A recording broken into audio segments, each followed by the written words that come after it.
to go a step further, cause my ability to flow kinda makes me wonder, am I musically demented? And like, what is the reason for my musical existence? I put pen to paper and apply my writing skills, based upon just my musical cadence skills, therefore, making a nigga inevitable.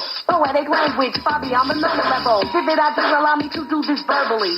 Writer's block, I never heard of thee. Speak my mind, deliver my thoughts, and I'll be able to continue to flow without a flaw. Cause broken ideas leave the mind draw. So if I have any doubts about an idea, I throw it out. Confession to rhyme, but I'm a jack of all trades. Therefore, I can work the board and still perform on stage.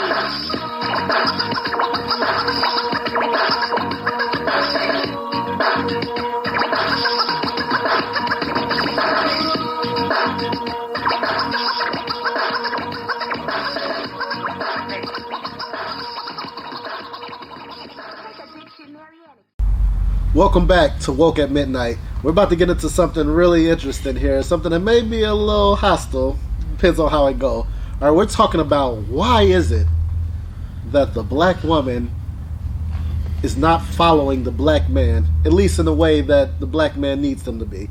All right, so we're going to talk about that because it's huge in today's society. I'm going to go ahead and say, from my perspective, I've never seen such disconnect as it is right now between the black woman and the black man in the black community, and there has to be something about it. Let's go ahead and discuss it. Shelly, let's start with you. I mean, you're the woman here. Like, why is it that a black woman refuses to follow a black man, or doesn't to the point that he needs it to be? And do you think that's a thing? I think that there's a small percentage of men that are leading correctly that deserve to be followed. Okay. There's so many women nowadays that's having to play the role of the man, but the man wants the respect of being a man, and it doesn't work that way. It's about holding the man accountable. It's about holding the man accountable. And when a woman feels safe and guided, she will let you lead. A lot of women are not feeling safe anymore. And that's because the man, you feel, may be incompetent in terms of where you want to be in life, to the point where it's like, I'm not going to follow this guy. And it's a lot of those out there. It's a lot out there. So when a woman has been with someone like that for so long, and then she turns around and meet the guy that can lead her, she don't know how to take that. She don't know how to accept it. You know what I mean? Sometimes you have to give her patience to be able to translate, because she's dealt with, I'm not going to say a lower class man, but she's dealt with a man that didn't know how to lead for so long. So once she get it, she don't know how to accept it. So that adjustment period is probably throwing things off a little bit. The man is like, why aren't you following? And the woman's like, hold on, let me adjust a little bit. Because she's used to leading. Yeah, used to leading, okay. Yeah. And in the black community, there's a lot of, unfortunately, single women households, which the man may be in the life or may not be in the life, but may not be married, may not be in the house at all the time. So the woman feels like she needs to step in, and then it's hard to bring a man into the life and then basically turn their life around to adopt to the man being in their life. Right, because when she's with a man and she wants them to lead, a lot of them don't know how to lead. So the woman is carrying a lot. She's working.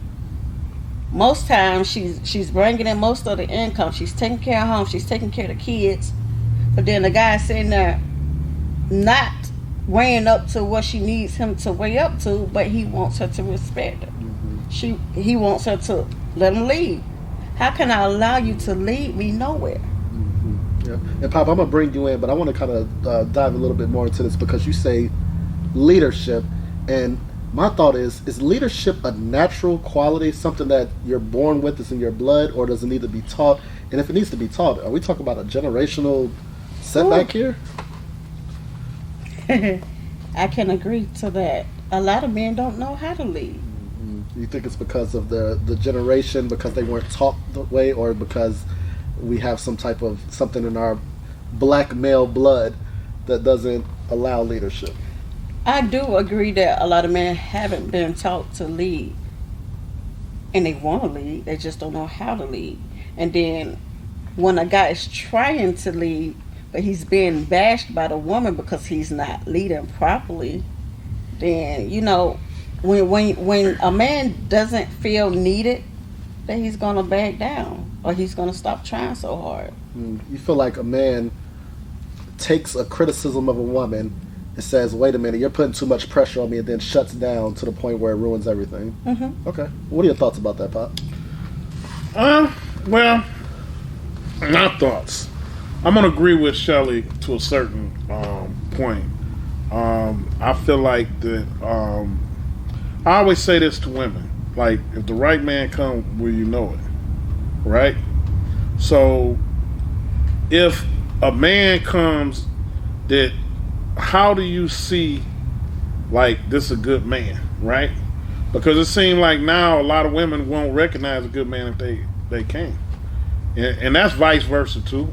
Like if a good woman come to you, will you know it? Somebody said this one day, like, yeah, ain't no good women out there because they're all married. Right? Right? So it's like I think we don't concentrate more on the purpose of why we're with somebody, right? Purpose driven life, right?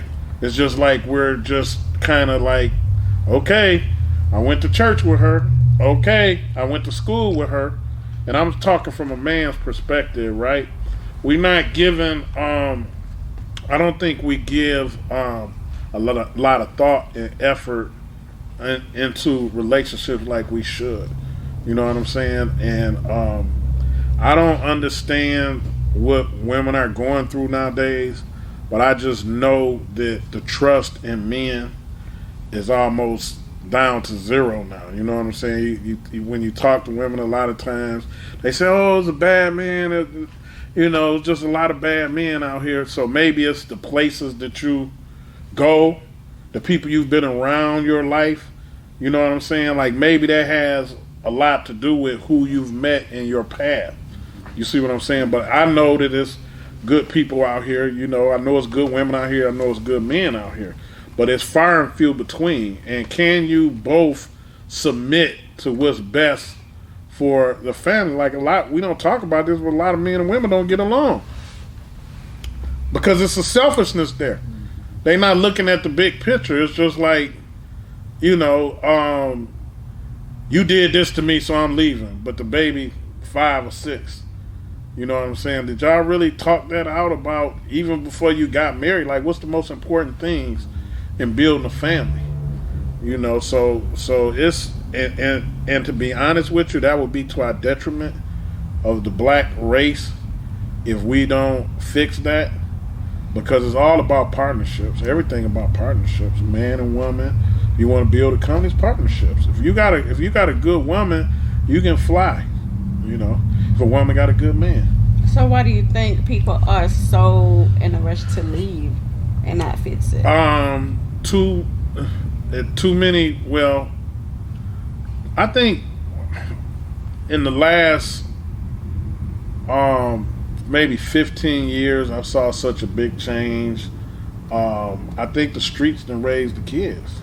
Let me jump in here, actually. You say 15 years. That's almost exactly when social media started. Right. Instant gratification right. is the biggest thing nowadays in our generation. You have the balance of people saying, if I see the signs, people aren't going to change, and you might as well get out now. Type mindset where if you see early things that make you worried, instead of trying to work through it and bettering it, go ahead and leave now and find something better. Trust me, there's something better out there, which leads to the ideology of instant gratification, in which you're not willing to look at a long-term view of things. Therefore, you have a woman or man leave and say, "I can't deal with this," and then get out of there, and you'll see lots of breakups. And the divorce rate, it's 20 to 40% of divorces because of financials. Which is something that's huge. Is it because of insecurities with the financials? What are your thoughts about the reasons people are not staying together? And does it have to do with insecurities, financials, instant gratification, combination of both? Is there like